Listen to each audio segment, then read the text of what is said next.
বিসমিল্লাহির রহমানির রহিম।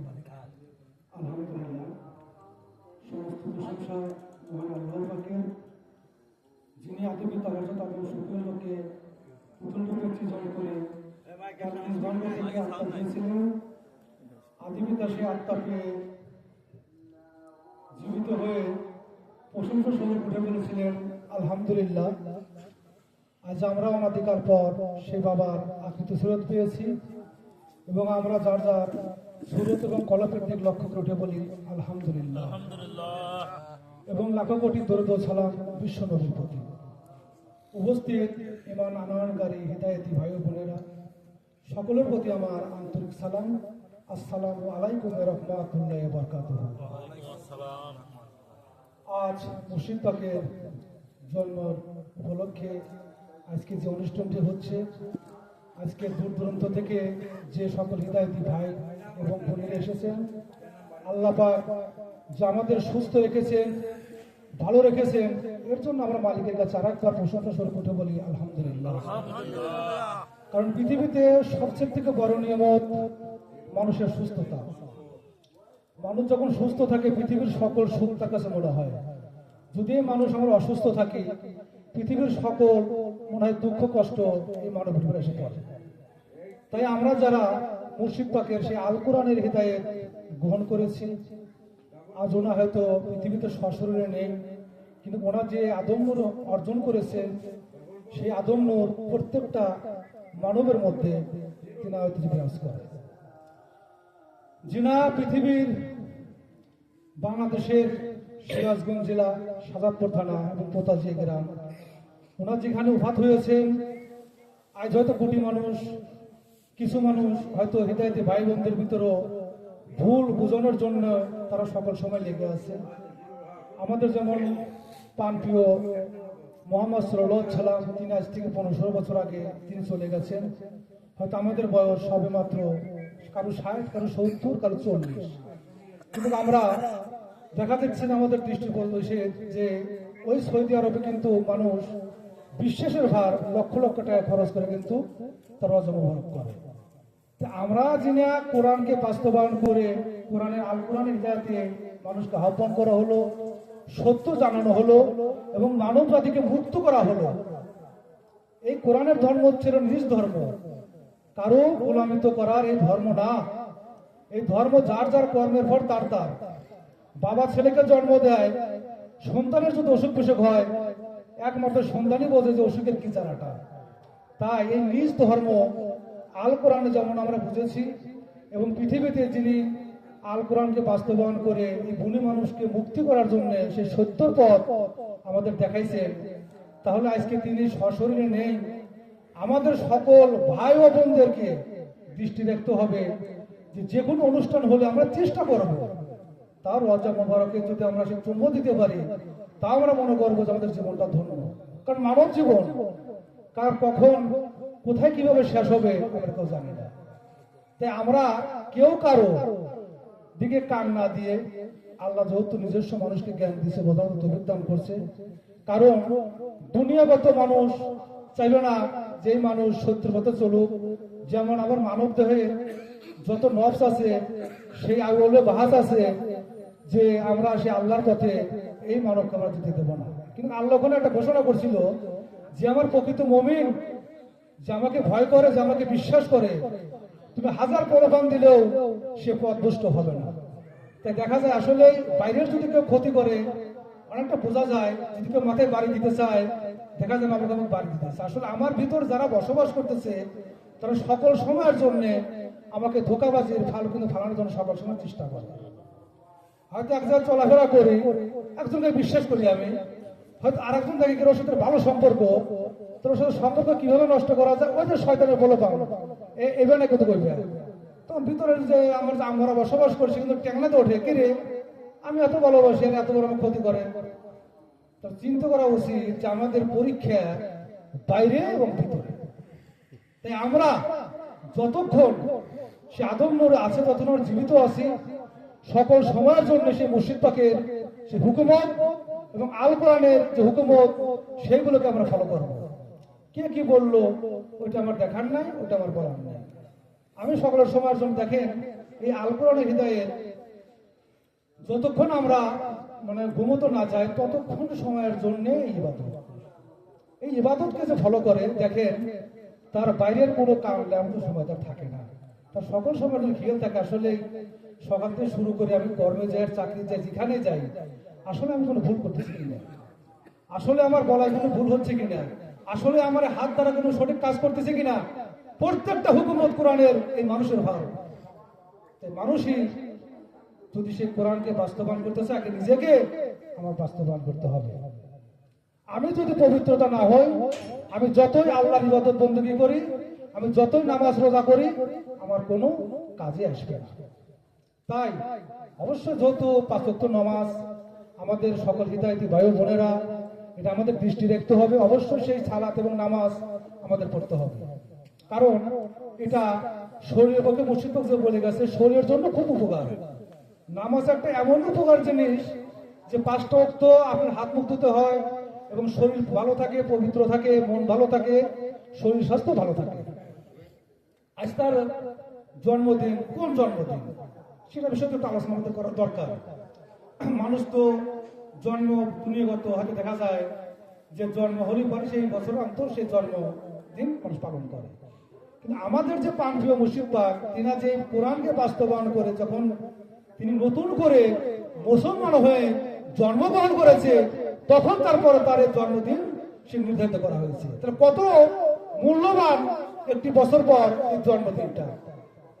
কর্ম সবার জন্যই, কারণ কর্ম না করলে দুনিয়াতে বসবাস করা যায় না। তাই আমরা কোনো ভাইয়ের প্রতি, কোনো বোনের প্রতি এবং প্রতিবেশীর প্রতি কোনো হিংসা, নিন্দা না, এবং মুর্শিদ পাক ওনা যাহা বোঝে আমরা তা জানি না, এবং আল্লাহ যাহা জানে আমরা তো কেউ তা জানি না। যেমন বর্তমান রাষ্ট্র চালাতে গেলে এবার অবশ্যই একজনকে সরকার বানাতে হয়, এবং সরকার কিন্তু কোনো কিছু করতে পারে না। সরকারের কিন্তু অবশ্যই মন্ত্রী লাগে, এমপি লাগে, এবং থানা পর্যন্ত চলে আসে পৌরসভা, সকল বিভিন্ন ক্ষেত্রে বিভিন্ন জায়গা থেকে সেই মহল্লাগুলোকে কন্ট্রোল করে। যেমন আমাদের প্রাণপ্রিয় মুর্শিদ পাক আমাদের বড় ভাই এনাকে দায়িত্ব দিয়ে গেছে। আমার মুর্শিদ পাকের জ্ঞান থেকে আমার যে অন্তর কলব আছে সেদিকেও আমি লক্ষ্য করে দেখি না, ওনা যে কাজটা করছে উনি সর্বজ্ঞানী এবং সে জ্ঞানীর কাজ তিনি করে গেছেন। কারণ এই হিদায়েত একটা এমনই জিনিস, এমন একটা মন্ত্র ওরা অর্জন করেছে, এই পৃথিবীর সকল মানুষের এই মন্ত্র এই পোতাজা থেকে এই বীজ পান নিতে হবে। অনেকেই ভাবে কি জাহান কি জানে, আমি তো জানাতে ভালো বক্তব্য করতে পারি, আদম নবী যাহা জানে তোমরা তাহা জানো না। এটা তোমাদের যে শয়তানের ভিতরে তোমরা যে বসবাস করতে চাও এটা নিশ্চিত প্রমাণ করে দেয় আল কোরআন, এটা আমার কথা না। কারণ যখন আদমকে বানানোর ঘোষণা দেয় এই ঘটনা হয়তো সবাই আমরা জানি, তারপরে বলতে হয়, কথার মাঝে কথা না বললে কথা আসে না। ও সময় কিন্তু মুরিদরা বলেছিল যে না আল্লাহ কি দরকার, আমরা তাকে বানালাম তো হুকুমত মানতে হবে, কিন্তু তারা তো জানে না যে আল্লাহ যে সেই ফুত্তারি হয়েছে সেই কল্পে যা যে সে সিরজাদার ঘোষণা করলো, তাহলে যাকে দায়িত্ব দিয়ে গেল দায়িত্বটা কি বুড়ি মানবের জন্য উদ্ধারের পর। যদি কেউ আল কোরআনকে মেনে যদি মুসলমান হতে চায়, যদি সে আল কোরআন বোঝে, অবশ্যই সে হিদায়ত দিতে হলে এই পোতায় যে যাকে দায়িত্ব দিয়ে গেছে তার কাছ থেকেই এই হিদায়ত সকল বুড়ি মানবকে গ্রহণ করতে হবে। আর আমরা যারা মুর্শিদ পাক জীবিত থাকতে আমরা যারা হিদায়ত গ্রহণ করেছি, আমাদের যার যার নিজ নিজ ধর্ম তার কিন্তু বাকি দেওয়া হয়েছে। এখন আপনার আল্লাহর ইবাদত, আপনার ইবাদত আপনি কিভাবে করবেন সেটা আপনার একান্ত ব্যক্তিগত ব্যাপার, কিন্তু আমার চলাফেরা দেখে যেন আমি যে এলাকা থেকে হিদায়াত গ্রহণ করি আমার আখলাক চরিত্র ফার মেসেজ করে যেন বলতে পারে না যে না পৃথিবীর সর্বোচ্চ বড় ধর্মের ডাক আহ্বান করেছে ওই সন্তানটা কি ভাইটা হিদায়াত গ্রহণ করার পর তার চলাফেরা তার আখলাক চরিত্র আসলেই ভালো। এটাও কিন্তু আমার অবশ্যই সামাজিকভাবে এটা আমার অর্জন করতে হবে, এই দৃষ্টিটাও কিন্তু আমাদের রাখতে হবে। কারণ আমার প্রতিবেশী, বন্ধু বান্ধব, আত্মীয় স্বজন যতটুকু আমার কর্তব্য আমি যতটুকু পারি আমার মালিকের তরফ থেকে ততটুকু তার প্রতি সেই ভালোবাসা সে আহ্বান আমার রাখতে হবে। বিশেষ করে কারো প্রতি কারো হিংসা আনা যাবে না, কারণ সকল সময়ের জন্য এই আমরা এই ভিতরে যে কুঠির আত্মগুলো বসবাস করে এরা কখনোই চাইবে না যে মমিন মুক্তাকির তুমি হয়ে পথ চলো। তোমাকে সকল সময়ের জন্য ধোকা ফাঁকি তোমাকে দিবে। তাই আমরা যেন সেই ধোকামিতে না পড়ি। মুর্শিদ পাক যে আমাদের দিক নিশানা দিয়ে গেছে, শিয়া স্রোতের সালাদ কিভাবে কায়েম করতে হবে, রব যার যার রব, সে রবকে পবিত্র করতে হবে। সকল সময়ের জন্য আমি বুঝতে পারি যে আমি ন্যায় করলাম কি অন্যায় করলাম, এটা কিন্তু আসলে আমরা সবাই বুঝতে পারি আমরা। কিন্তু কর্মপথে চলতে গেলে মানুষের ভুল ভাঙতে হয়। ভুল হওয়ার পর তোমার জ্ঞানে বুঝে চলে আসে। অবশ্যই কিন্তু আমাদের মুর্শিদ পাক সে স্মরণ করে দিছে, সাথে সাথে তুমি তোমার মালিকের কাছে তুমি অন্তর্মুখী হয়ে তুমি তার কাছে প্রার্থনা করো, হে মালিক, দুনিয়াগত চলতে গেলে আমার কাছে আমি ভুল করে ফেলেছি, মালিক তুমি আমাকে ক্ষমা করো। তাকে জোর হাত করে দৃষ্টি তাকে লক্ষ্য করে তার কাছে আমার ক্ষমা চাইতে হবে। সাথে সাথে ক্ষমা চাওয়ার পরে অবশ্যই যতক্ষণ আমার জ্ঞান বুঝে থাকবে আমার সঠিক পথে চলতে হবে। তাই এই ধর্ম, এই মুমিন মুত্তাকিনের ধর্ম বড় কঠিন, কিন্তু আবার খুব সহজ। কেমন সহজ? যে কোনো কাজ আমি করবো আমি আমার মালিককে সাথে নিয়েই করবো। একজন মালিককে যদি সাথে যদি কাজ করতে পারে, তার মতো সৌভাগ্য তার কাছে থাকতে পারে? বলেন, কথা বলেন। একজন আল্লাহকে যদি সাথে রেখে যদি সেই কাজ করে, সে কাজের রহমত বরকত সকল কিছু থাকে। তাই আমরা হয়তো অনেকেই ভাইবেরা দূর থেকে আসেন, হয়তো অনেকে ভুল ভাঙতে বোঝাতে পারে, তবে আমরা কারো দিকে কোনো কান দেব না। কোরআন যে হুকুমত দিয়েছে এবং মুর্শিদ পাকের কাছ থেকে যে আমরা হিদায়ত গ্রহণ করেছি, সেই হিদায়তকে ফলো করব। এবং সেই মুর্শিদ পাকের যে 600-র উপরে ভিডিও দেওয়া আছে, সেই ভিডিওগুলো আমরা দেখবো। আমরা যখনই ফ্রি থাকবো অবশ্যই চেষ্টা করব সেই মুর্শিদ পাকের সেই বক্তব্যগুলো শোনার। এবং নামাজ যেহেতু 5 ওয়াক্ত আমাদের পড়তে হবে, এটা মুর্শিদ পাক আমাদের বলে গেছে, কারণ নামাজ আমাদের দরকার আছে, যাতে আমরা এই ভুলগুলো আমরা না করি। আমরা যেন কোনো ভাইয়ের প্রতি, কোনো ভাইয়ের জন্য প্রতিহিংসা না আনি।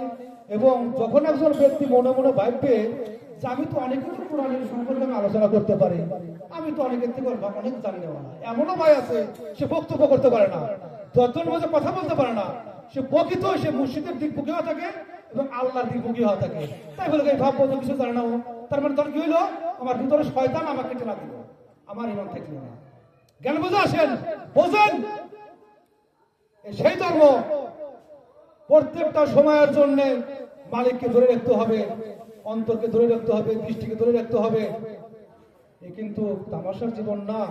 আর এমনই সামান্য জীবনে আমরা বসবাস করি, কে কখন দুনিয়াতে চলে যাব আমরা কেউ বলতে পারবো না। তাহলে কেন আমরা সেই ভুলে থাকবো? আমরা এই মানব জন্মে কে কখন চলে যাব আমরা কেউ জানি না। তার কারণে আমাদের প্রত্যেক জনের লক্ষ্য রাখতে হবে। এবং যদি আমাদের আশপাশে কোনো হিদায়তি ভাই থাকে, যদি সেই ভাইয়ের সাথে দেখা হয় অবশ্যই সেই ভাইকে সালাম দিতে হবে, ভাই কেমন আছেন, ভাইয়ের খবর রাখতে হবে। এই যে মহব্বত, প্রেম, আয়না শুরু ভাইয়ের প্রতি ভাইয়ের ভালোবাসা। আমি এমন ব্যবহার করব যে আমার সেই ব্যবহারে আমার ভাই মনে তৃপ্তি হয়, এবং আমি না থাকলে যেন আমার সেই ভাই আমার অন্তরে রেখে বলে না আমার সেই ভাই খুব ভালো। এই যে কাজগুলো, এই যে অর্জনগুলো, এগুলো নিজে নিজেই করে নিতে হবে। একজন জ্ঞানে বুঝে একজন বক্তব্য ভুল বলতেই পারে, তার অহংকারে সে বলতেই পারে, কিন্তু যারা প্রকৃত আল কোরআনকে মানে এবং আদমের হুকুমত মানে, তারা কিন্তু আপনি মনে বুঝে যায় যে না ভাইটা আসলে ভুলই বলতেছে এবং ভুলের মধ্যে আছে। তারপর আমার রাগ আনবো না, এবং পারলে তাকে ভালোবাসা দিয়ে বলবো ভাই তুমি দেখো, তোমার অন্তর দ্বারা তুমি দেখো আসলে তুমি ভুলে আসো, তুমি সঠিকে আসো। যখনই সে ভুলের মধ্যে এক ভাই আসে, আমরা চাবো না সেই দুনিয়া থেকে সে আল্লাহর নূরকে নষ্ট করে সে মরণে অন্ধকারে চলে যায়। মুর্শিদ পাক বারে বারে বলছে আলো এবং অন্ধকার, মরা এবং তাজা। জীবিত যতক্ষণ মানুষ থাকে ততক্ষণ সে ভালো মন্দ বুঝতে পারে, অঙ্গের প্রতি অঙ্গের যতক্ষণ একটা আঙুল কাটা যায় সে ব্যথা অনুভব করতে পারে, যার জীবন থাকে। আর যে মৃত একজন মানুষ যদি মারা যায়, তাকে যদি টুকরো টুকরো করে ফেলা যায়, তার কোনো শব্দ থাকবে? থাকবে না। যতক্ষণে জীবন থাকবে একটা জায়গায় যদি ব্যথা হয় সে অনুভব করতে পারে আমার ওই জায়গায় ব্যথা হচ্ছে। জীবন যার আছে, যার আলো যার আছে, সে সকল জায়গা পরিষ্কার দেখে। মরা অর্থাৎ এক কথা মরা আর তাজা। মরা শব্দের অর্থ হচ্ছে মরা। যে আদম নূরকে অর্জন করে যে মরতে পারবে, সেই দিনের নূরকে যে মরতে পারবে, সে সকল জায়গার জন্য তার জন্য অন্ধকার ফর্সা হয়ে যাবে। যেমন দেখা যায় আজকে এখন রাত, এর আগে কিন্তু এখানে দিন ছিল, যে জায়গায় আমরা বসে আছি এখানে তো দিন ছিল, এখানে কিন্তু রাত, দিন কিন্তু কাট নাই। আমার হাতে একটা মোবাইল আছে, যদি অন্ধকার রাতে যদি কোথাও আমি যেতে নেই, কারো কাছে যদি কোনো আলো না থাকে, আমার তো আলো থাকে, আমি যদি সেই আলো যদি ব্যবহার করে কিন্তু আমি পথ দেখতে পারি, আমি যার সঙ্গে আমার ফোন দিয়ে যেতে হবে কি ভাই? আলো যদি থাকে তাহলে অন্ধকার কিন্তু দেখা যায় আসলে কোনটা পাকা পথ আর কোনটা ভালো পথ। তো মুর্শিদ পাক যে আমাদেরকে আলো দিয়ে গেছে, সে আলো তো আপনাদের দেখা যায় যে আমি ন্যায় করতেছি কেউ অন্যায় করতেছি না, কিন্তু আপনা আপনি চলে আসে, কারো কাছ থেকে কারো সাক্ষী নিতে হয় না। আমি যদি অন্যায় করি, পৃথিবী কেউ যদি না জানে, আল্লাহ পাক জানে এবং আমি জানি যে আমি এটা অন্যায় করেছি। তাই আমরা যখন মালিককে বোঝার মতো সেটা তৌফিক দান করছে, তাই আমরা চাবো না, আমার অনুরোধ, আমি অনুরোধ করতেছি আমরা যেন কেউ ইমান হারা না হই। কারণ এই মানব জন্ম দুদিন পর আমরা সত্যর ধর্ম গ্রহণ করছি, আমাদের এটা সৌভাগ্য যে আল্লাহ পাক যে সেই জ্ঞান আমাদের দান করেছিল, সেই জ্ঞান দ্বারা যে সেই দিনী নূরের সেই আদম নূরের কাছ থেকে সেই হিদায়াত আমরা গ্রহণ করেছি। আমাদের আল্লাহর কাছে সকল সময়ের জন্য প্রশংসা করা উচিত। আজ আমাদের বড় ভাইকে হিদায়াতের দায়িত্ব মাত্র দেওয়া হয়েছে, কারণ হিদায়াত একটা এমনই বীজ, যখন এটা বিভ্রান্ত করা হতো, আজকে বহু দ্বন্দ্ব সৃষ্টি হয়ে গেছে। যে জায়গায় জায়গায় হিদায়াত গুলো চলে যেত, তাহলে কত প্রকার এই বিভ্রান্তিক ধর্মটা চলে আসতো। আজ যেমন মোহাম্মদ সাল্লাল্লাহু আলাইহি সাল্লাম ওনা একজন মানব জাতির ভালোর জন্যই ওনা এই ধর্ম রেখে গেছেন, অথচ যখন উনি ওফাত হওয়ার পরে যখন ভাগে ভাগে বিভক্ত হয়ে গেছে, টাকা দেখেন কোরআন তো একটা, আজ ধর্ম তরিকা কেন এত হলো? যদি তোমাদের সেই জ্ঞানই থাকে, তোমরা শুধু সেই কোরআনকে মেনে থাকো, তো তোমরা জ্ঞান বুঝে আনে দেখো কোরআন এক, আল্লাহ এক, কেন আজকে তো তরিকা হলো? এই তরিকার কেন তোমরা খবর নিলে না? কারণ তোমাদের ভিতর অন্ধকার। আমাকে তো ভালো কথাই বলে, আল্লাহর কথাই বলে। কোরআনকে এই মুদাদ দিয়া, শীষ দিয়া, এই যে তরিকা গুলো কোন কোরআনকে দেখাতে পারবে? কোরআনে একটা জিনিস আছে, দ্বীনি ধর্ম এবং স্বীয় রবের ধর্ম। তাহলে কেন আজ এত দলে দলে বিভক্ত হলো?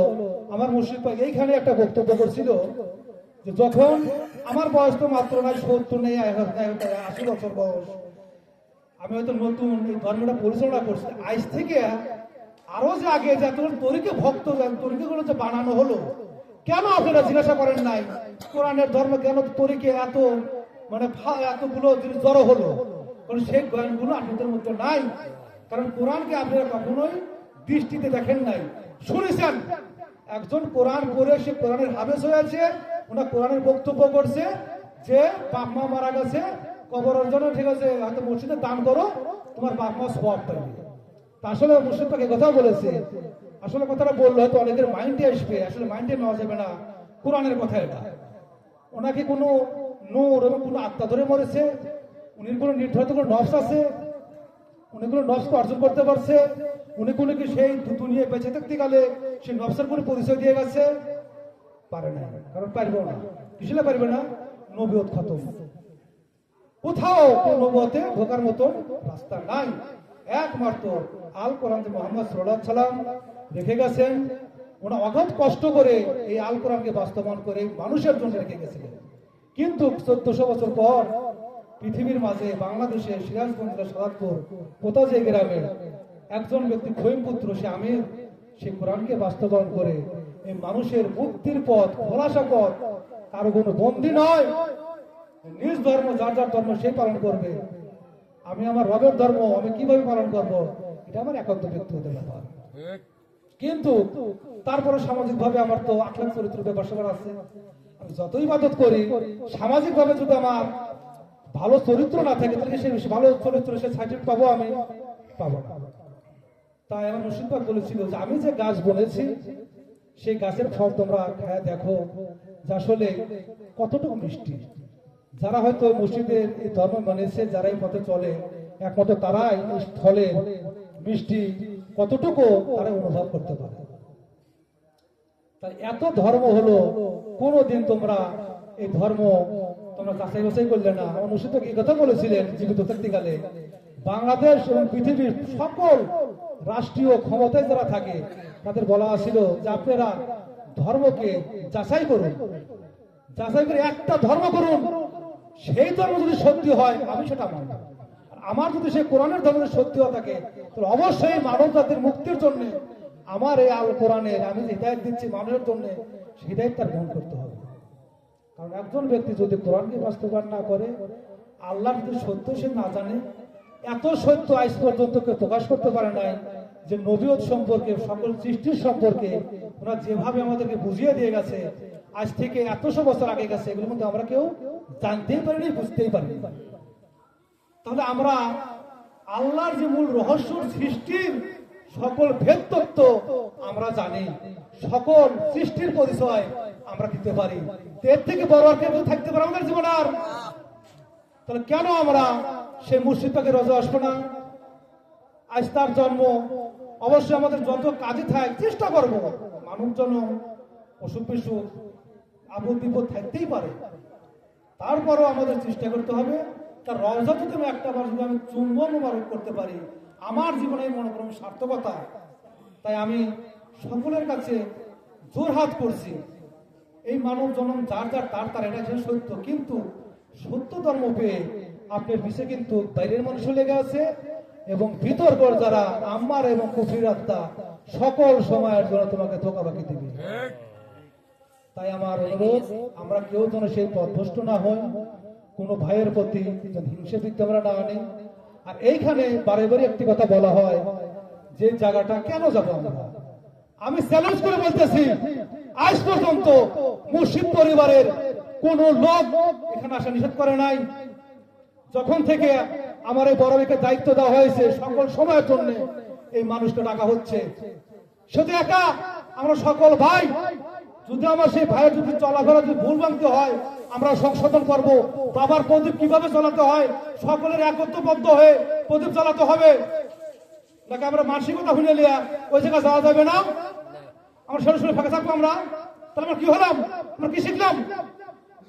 আমাদের কি সেই ইমান আর আছে? যদি কোনোদিন বলতে পারে রোজা আসার জন্য কেউ মানা করেছে, সে প্রমাণ আমার কাছে দিতে পারে। আমি এখানে মুর্শিদ পাক বেশি অবস্থা 5টা বছর এইখানে আমি, এবং হৃদয়ত যখন মনে মনে দায়িত্ব দেওয়া হয়েছে তারপর থেকে আমি তো কর্ম করি, এত সময় সংকট কম হয়, আমি তো এখানকার ভালো জানি আমি। তাই আপনারা কারো বাইরের কোনো কান দিবেন না, কারণ আপনাদের ইমান নষ্ট করার জন্য সকল সময়ের জন্য ধোকা ফাঁকি দিবে, আপনার ইমান যাতে নষ্ট হয়ে যায়। জ্ঞানে বুঝানে দেখেন যে আপনাদের এক ছোট হৃদয়তি ভাই কথাগুলো বললো, আসলে ভাই আমাদের ভালোর জন্য বললো নাকি আমাদের ধোকা ফাঁকি দিল? তাই আমার সকলের কাছে আবারও অনুরোধ, আপনারা কেউ ভুল বুঝবেন না, এই মানব জন্মকে নষ্ট করবেন না, এই হৃদয়কে নষ্ট করবেন না। যদিও কেউ ভুল ভ্রান্তির মধ্যে থেকে থাকেন অবশ্যই সেই রওজায় আসেন, সেই রওজায় এসে সেই বাবার কাছে সে ভুল স্বীকার করেন, নতুন করে সে পথ চলা স্বীকার করেন, অবশ্যই ইনশাআল্লাহ সে ধোকাবাগের থেকে আপনি মুক্তি পাবেন। তো সবাই ভালো থাকবেন, সুস্থ থাকবেন, সবার প্রতি আমার আন্তরিক সালাম।